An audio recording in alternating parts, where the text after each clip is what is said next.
Okay, we're live.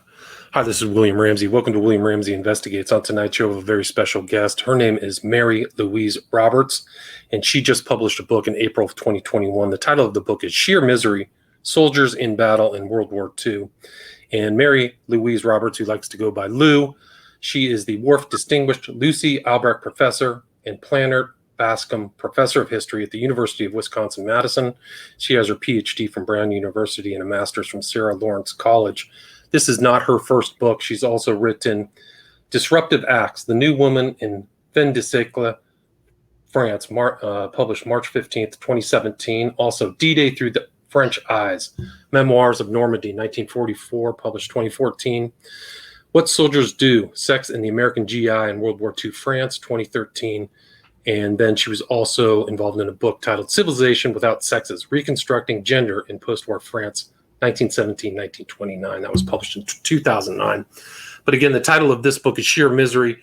Really a fascinating book. It's a different kind of historical take on books I usually read, where it's really, she goes in detail about the life of the infantrymen in World War II and sees the war from that perspective, really kind of in the trenches perspective, but she can talk more about that. So Lou Roberts, are you there? I'm good. Thanks so much for having me on, William. I appreciate it. Great. Well, thanks for agreeing to the interview. For people, I mean, you have a background with a lot of books. For people who may not have heard your background, can you talk about your interest in World War II and what led you to write this book, Sheer Misery? Sure. I began as a French historian. And what I'm interested in is using different kinds of archives from different countries to get new narratives. So my book, What Soldiers Do, I use both American archives concerning GIs and French archives concerning French women and men and civilians. And the perspective you get if you look at both sides is different, sort of evades the sort of, I don't know, maybe overly nationalist view of American history without the other side. So when I wrote What Soldiers Do, it was a pretty controversial book. And I remember at one outing, a veteran came up to me and said, you know, I don't know why you're so critical of American soldiers, because you really don't know what war is like. You have no idea. You're in your ivory tower. And I thought, you know, it's really true. That's a great point. I don't know what war is like. And one of the things I had noticed when I started reading the infantry memoir literature is that for American GIs and other Allied troops, this was not about strategy and tactics. You know, the amount of strategy or tactics you knew was basically what your commander told you. Go up hill 751 or go down to this creek. So unlike a lot of military histories that deal with strategy and tactics, these memoirs are overwhelmingly concerned with their bodies, and in particular, their miserable bodies. And it occurred to me that if I wanted to see or really understand what it was like to fight in a war, I needed to attend to that part of the war, the kind of miserable bodily experience that soldiers were having. And so that's what led to this book. And I really deal with all the senses in this book. What it's like to hear, what it's like to smell the front, what's it like to see a dead body, what's it like to smell a dead body, and what is it like to eat on the front? What food do you get? All those different bodily experiences, as well as the cold and the mud, and then finally the dead body, which is another thing that nobody talks about. What happens to the dead bodies that get left on the field? So that's where it came from, the book. Right. And I mean, it is an important focus because I think in your introduction, you show that these infantrymen are really just seen as bodily units by their perspective or select or whatever military they're involved in. So they're tested size and shape, height for this thing. Can you talk about how they were prepped for going into the trenches? Sure. So, from the moment that, and this is the main theme of the book, really, from the moment that soldiers enter into training camp, they become sort of bodies for the United States Army, and every single part of them are plucked and tested. The British, for example, had basically a sort of factory line with different kinds of doctors looking at different parts of their bodies, including their genitals, and making measurements and so on and so forth. And so the soldier begins to realize that the way he looks at his body and the way that his trainer or eventually his commander is going to look at his body are completely different. For him, he's a body that's embodied, a sensate being. But for the Army, increasingly, he sees that he is a unit, a bodily unit of violent force, and that he becomes in some way a pin on a map, abstracted. So the book really reels between those two poles, between how a soldier sees his own body and experiences war in a bodily way, and how a commander like Patton sees his soldiers not as embodied, but as bodies which can wield violent force. That's the main theme of the book. Right, and it is interesting. So there's a difference between the officers and the generals, and these grunts or dog faces, I think you called them in the book, and their perceptions and the kind of general's perceptions of them. I mean, can you talk about what, I mean, I think that you vividly depict how, what an assault on the human senses were for somebody to be in that war. Can you talk about all of those impacts on the individual infantrymen? Sure. Sound, smell, and taste are the three that I deal with in the first chapter. Sounds of war were really strategic for an Allied soldier on the front, because he became very skilled at figuring out what different kinds of sounds were and what they meant. So in a blind battlefield, and by that I mean a battlefield in which artillery is placed too far back in order to locate it on the battlefield, sounds become in some way the map, the way in which a soldier can measure his distance from, incoming artillery or mortars or so on and so forth. So soldiers became really skilled at learning an incoming and an outcoming fire, what the difference was, as well as the differences between a German machine gun and an American machine gun. There was no moral or ethical meaning to sound. It was strategic. But smell was different that way. It was much more of a moral issue, because smell had, in Western societies anyways, increasingly been equated with moral depravity. So when you started to smell, and soldiers really did smell, there was a kind of stigma attached to it, and soldiers would talk about the smelly German, the Germans, as a way to deprave them. But the other thing about sound that's really interesting is that it, in some way, if sound was something that was gonna come, smell was something that had come and gone. And in some ways it transcribed the war's chaos, because the smell of the battlefield combined both the weaponry and the effect of the weaponry. So the smell of the battlefield was cordite and burnt human flesh, both the cause and effect of a piece of artillery or another piece of ammunition. And so in some ways, the chaos of war gets transcribed through those two particular smells. And sorry to interrupt, but you said, like in the book, you retell one infantryman who said, like, those smells were vivid for him, even decades after the war. He still remembered. So there's like a hypersensitivity to all those things that happened.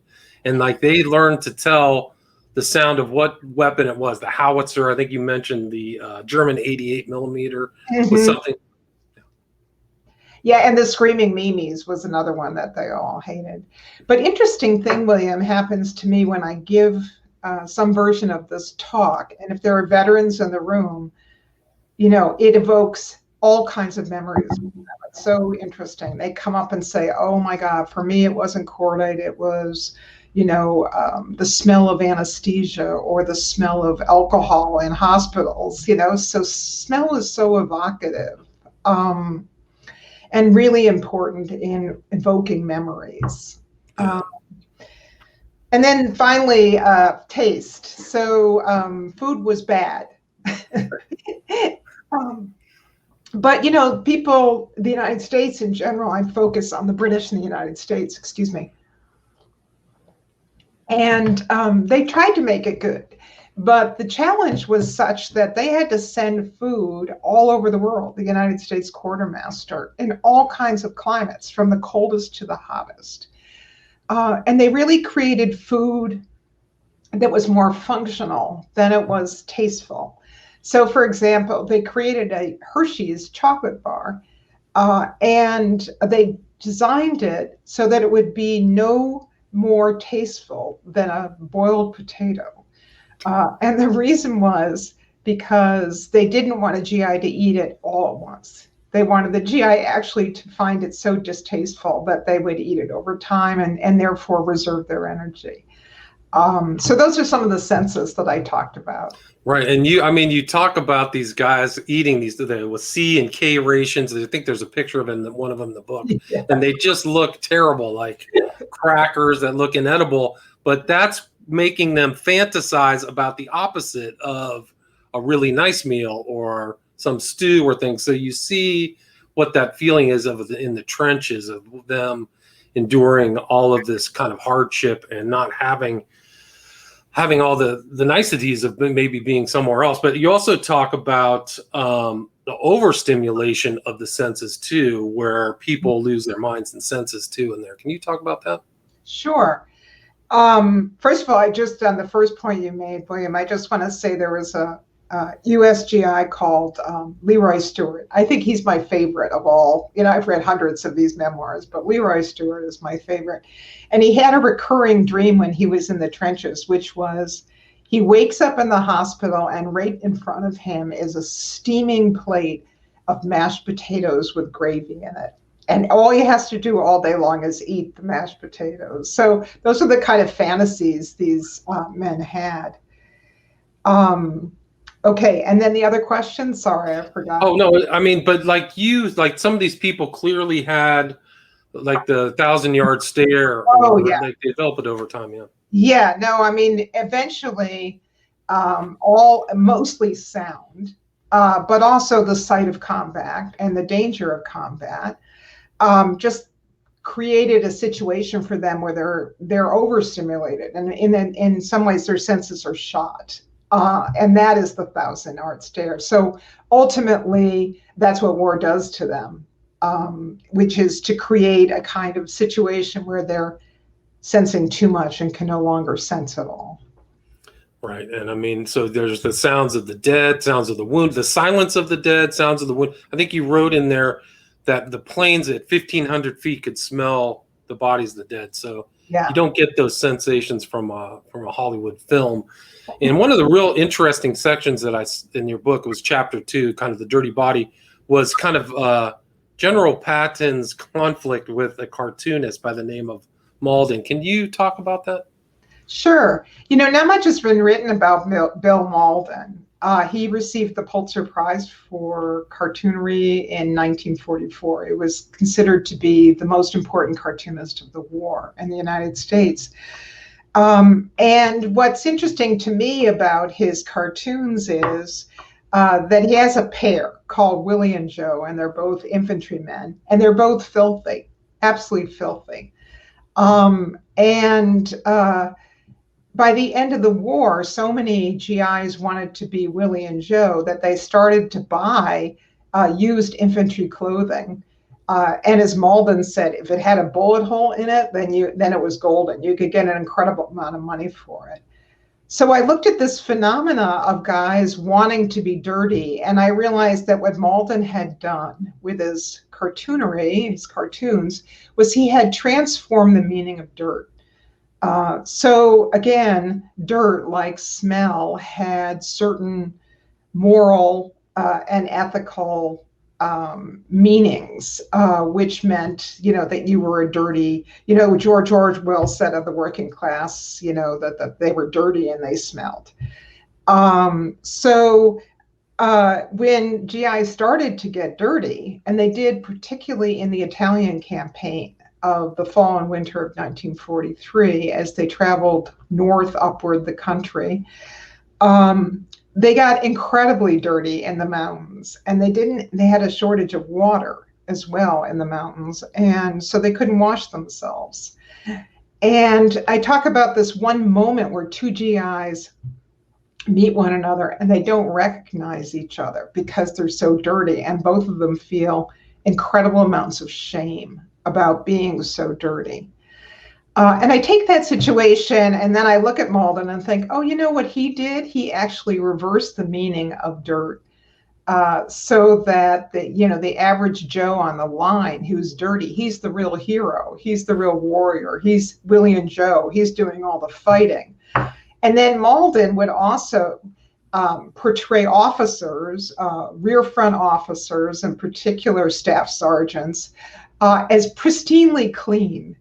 And so in some ways, if the new meaning of dirt was heroism and you're really out there, you're the warrior fighting the war, the new meaning of clean was you're a sissy and you haven't really seen war and you have it easy. So in that really brilliant way, and he's an absolutely hilarious cartoonist, he reversed the meanings of dirt and cleanliness. So I think as a way to make soldiers less ashamed of their dirt and more proud. Right. And you include a couple of his cartoons in the book, and I saw those. Like one is two dirty guys driving by a sign that says, so and so and so, and they said, we're going to get fined $1,000 or something. But also, Patton didn't like Malden's depiction, right? So the dirt for him was a sign of, insubordination, right? Yeah, no, Patton was actually, I think, exceptionally stringent about cleanliness among his soldiers. So he had a particular bugaboo about Malden, because here is Malden not only popularizing, but really sanctifying dirt. And he decided, this is in the early part of 1945, he decided that he was not going to allow Stars and Stripes into the Third Army unless Malden took these cartoons out. And Stars and Stripes actually was it's a fantastic newspaper.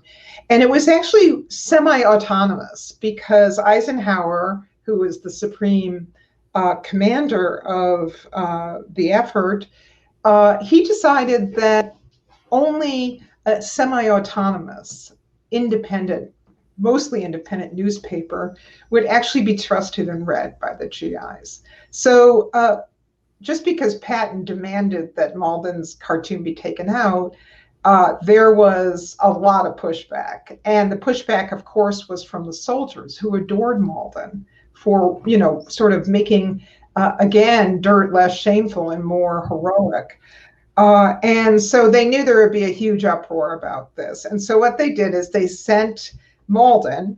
Malden was a little guy, actually, and he was in Italy in the 36th. And then once he started doing cartoons for Stars and Stripes, he would follow different troops around in the Jeep. So they got him to Paris, and I can't remember where Patton was, probably Rennes at that time. And they polished him up, cleaned him to a shine, essentially, and had him sent by Jeep over to Patton's office. And no sooner is he in the door than Patton starts yelling at him. And he takes a cartoon out of his drawer and says, well, I can't even say what Patton says without, he had a very foul mouth. Let's Is put it in that character, right? In Patton's way. character. Yeah, he was in character, exactly. And so the long and short of it was that Malden just sort of shifted feet on the carpet for 45 minutes and then got out and was allowed to continue his cartoon, much to Patton's disapproval. So it's a really good example of how Stars and Stripes did have autonomy during the war. And, Patton, there was a historian named Paul Fussell who said to him, that many of his soldiers died with their ties tucked in between their second and third button. So in some ways, it was typical of Patton to think about cleanliness as order and discipline, and dirt as something out of order and therefore seditious.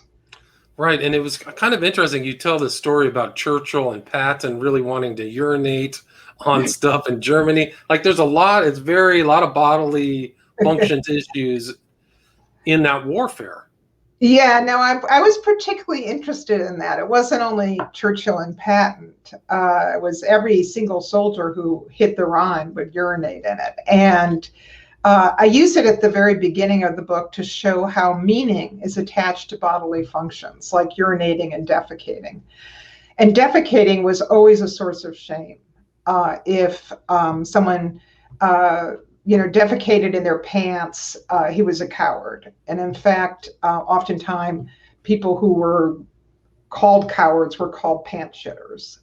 So it was a sign of weakness and cowardice. But urination was the opposite. It was the sign of power.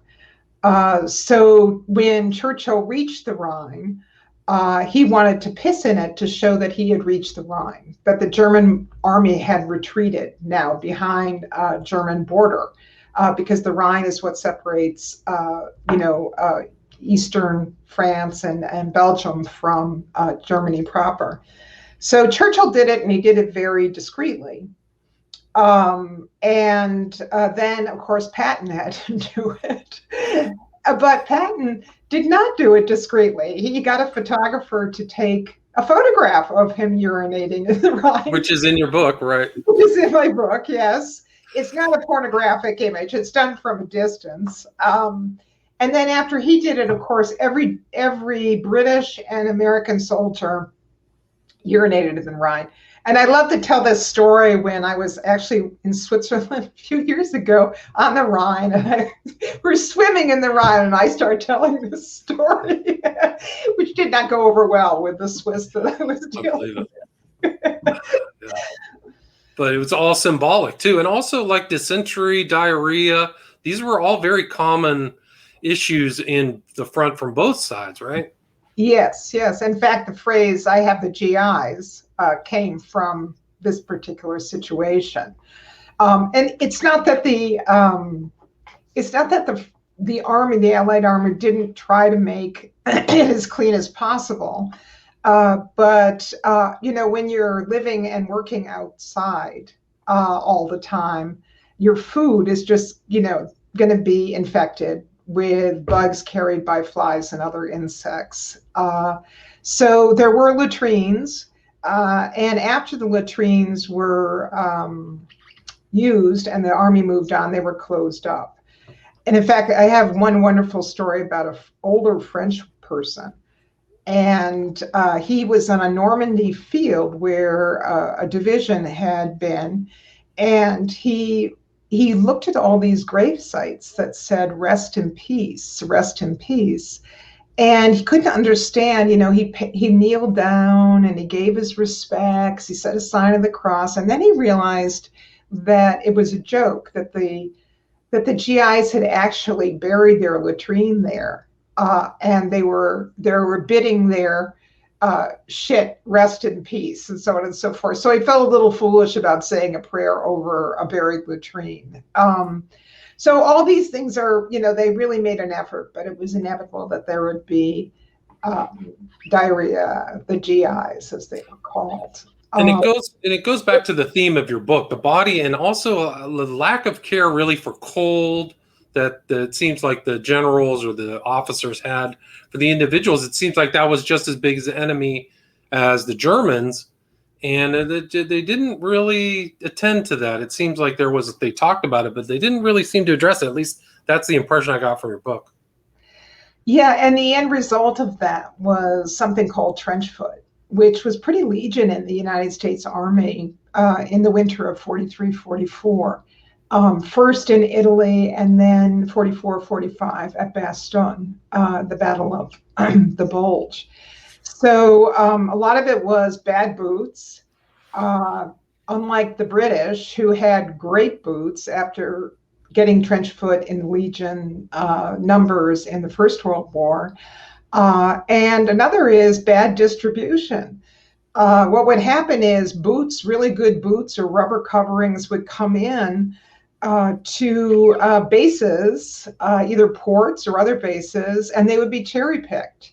And they would be cherry-picked by officers and also people who worked on the docks, and a lot of time they would be put on the black market in Italy, in particular.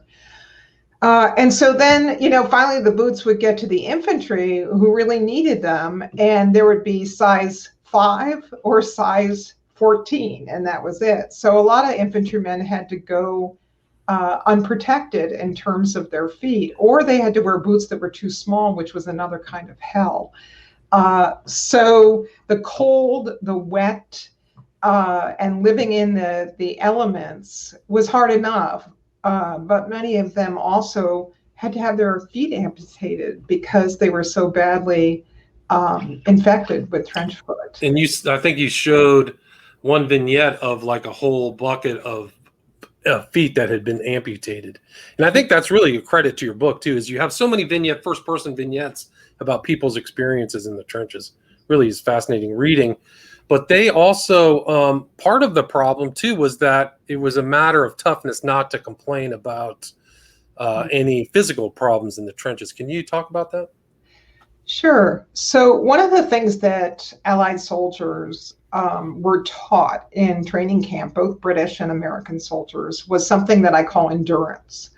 And I actually, last year, I was a visiting professor at the United States Military Academy at West Point. And I saw this firsthand. What they do to the cadets when they first come in a summer training program is they push them to their absolute physical limits. And the same was true of Army training camps. And I remember at West Point, one incredibly hot day, probably 105 degrees. I walked out with a major, and all these cadets are out there on this field, boiling hot, and they're in full gear, full uniform and hats.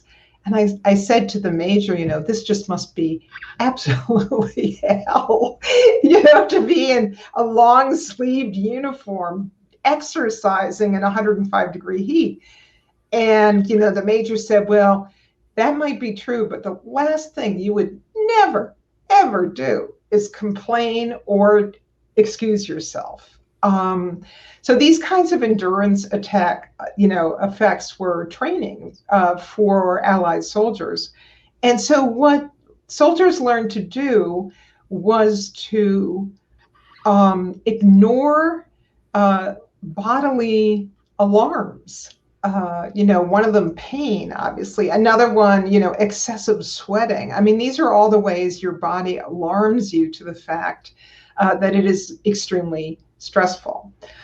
And this was particularly important for men, I would add, because men in both the UK and in the United States were expected to be stoical and to not complain. And certainly not cry. So both the effective training and learning how to ignore your bodily alarm systems and the really strongly felt need to be manly on the front, those two things combined to really worsen the trench foot epidemic, because men would walk on frozen feet that they hadn't felt for weeks before they would actually say, I need to get off the line. That kind of stoicism was devastating, because these are the men that had to have their feet amputated. Right. I think you're right that the foot is like the most important part of the body for an infantry person too. And also, I think the other theme you added was that they're learning to be obedient too.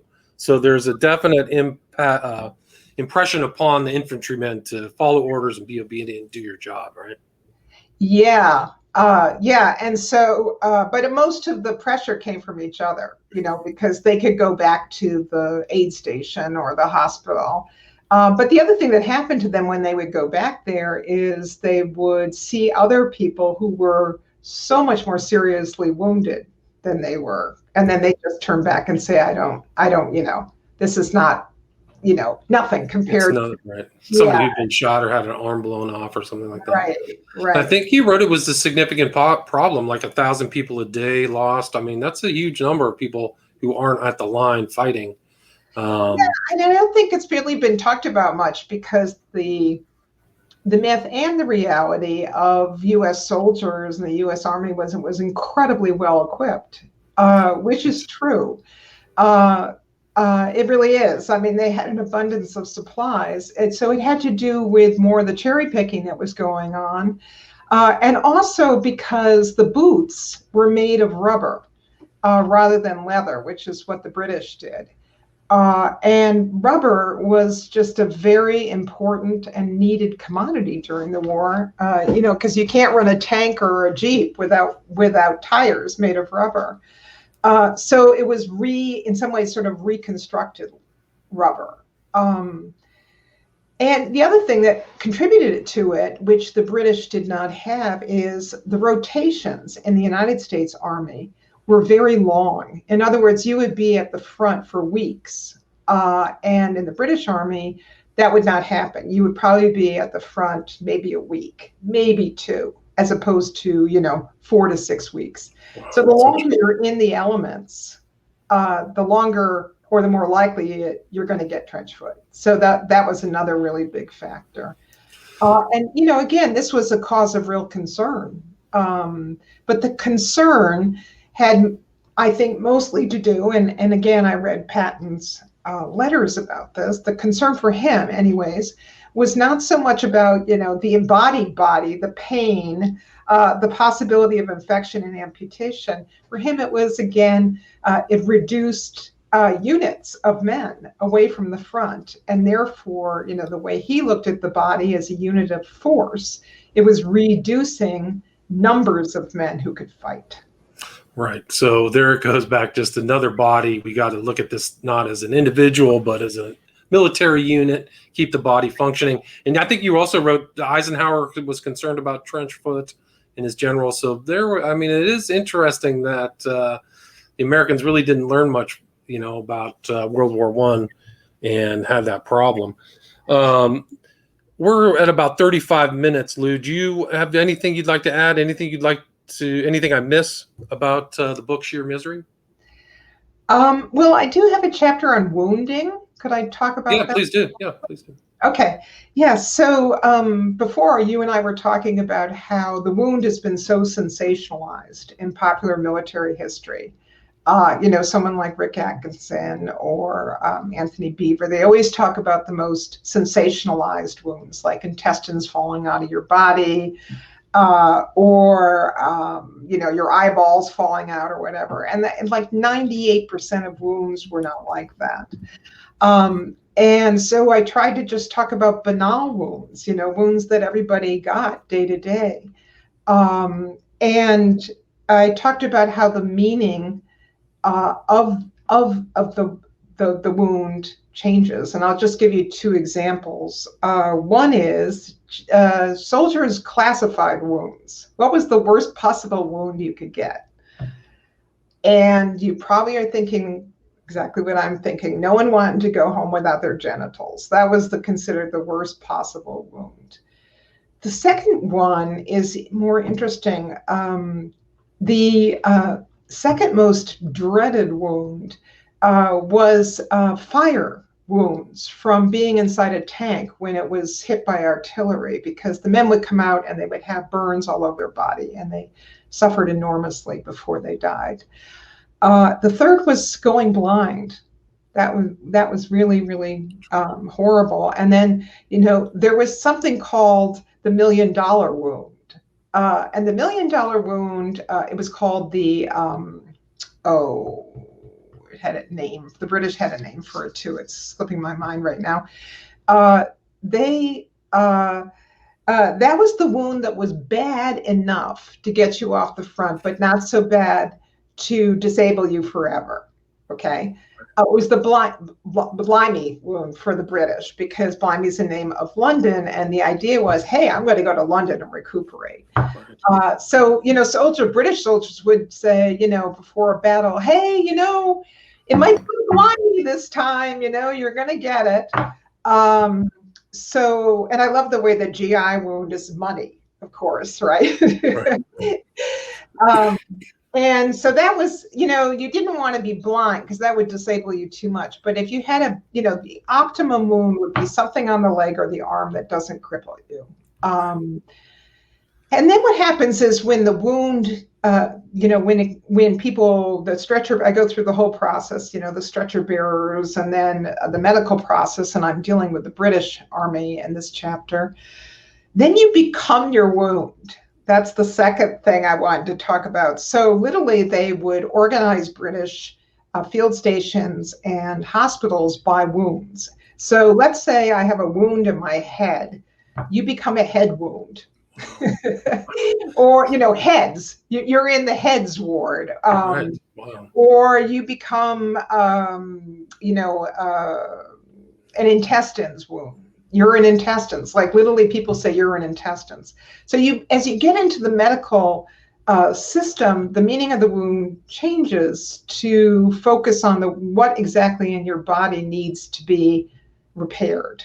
So that's just some of the things I wanted to bring up about the wounds. No, it is fascinating. So then, it's just that people get through that whole system from the beginning to wounding, and then you talk about the corpse, which nobody really wants to address or talk about, and you talk about how they've selectively moved people who are wounded around at night so they wouldn't panic the troops or anybody. So they're very sensitive about the bodies and the corpses and things like that. But really, fascinating book. I really loved reading the book.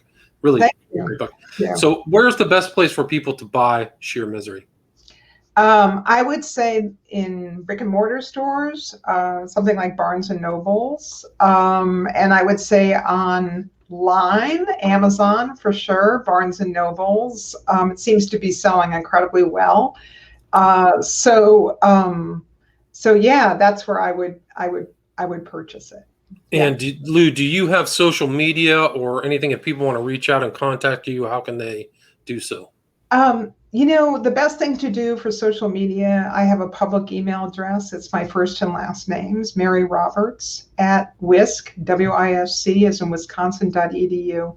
I've already gotten a lot of emails mostly from sons of veterans who have now said, oh my God, spot on. You just got this so right. This is exactly what he talked about in his letters. Or also members of the armed forces who are dealing with some of these issues right now in various zones. So yeah, I'm really eager to hear from you. Yeah. Great. And so then it's Mary Roberts at WISC.edu, correct? That's correct. Right. And again, the title of the book, just published April 2021, is Sheer Misery: Soldiers in Battle in World War II by Mary Louise Roberts. Thank you so much. Yep. Thank you. I appreciate it. Yeah. Okay. All right. So that's